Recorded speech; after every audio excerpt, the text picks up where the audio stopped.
ampalaya. Nagpuprune po ako ng ampalaya ngayon. Ito po, pinuprune ko yung mga nasa ilalim. May natira pa sa ilalim, so ipuprune ko ulit ito. Ayan po. Para maraming bunga sa taas, kailangan itrim po natin yung ating ampalaya, yung mga nasa ilalim. Kasi po, umaagaw po yun ng sustansya ng ampalaya. So, trim natin yan. Ito pong natira, ginupit natin, pwede ba natin igulay? Pansahog sa munggo. Meron pa po ako sa loob. Pandagdag ko lang yan. So, ito pa isa. Kakaprune ko lang po, pero meron na naman. So, kailangan ipuprune talaga. Ayan.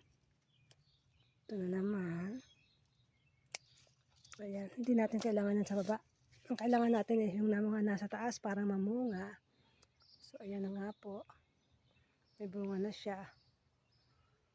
Ito po mga volunteer lang to from last year. Nagsitubuan lang. So, hindi ako nagtanim ng mga buto ng ampalaya. Ang daming tumutubo kahit saan. Kaya nito. Ayan. Tumutubo. Iba tinanggal ko na kasi hindi ko naman kailangan ng maraming ampalaya. So, meron pa sa likod. So, ang daming ampalaya actually tumubo. So, libre na ako ng buto.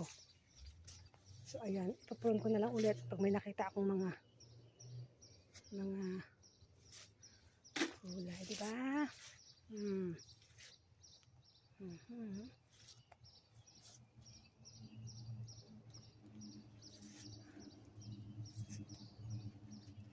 Sige na po. Paalam na muna.